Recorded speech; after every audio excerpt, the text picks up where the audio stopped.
कोसळलं.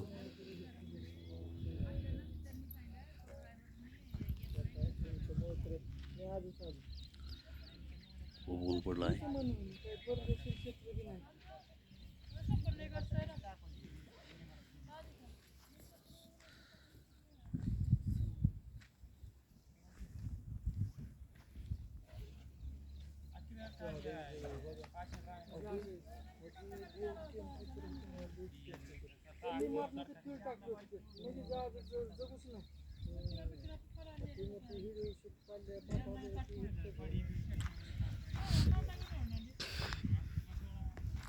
विरोधक ठेवायचा नाही, गुलामगिरी आणायची थोड्या दिवसांनी. गुलामगिरी 100% आपल्याला गुलाम मत करणार थोडं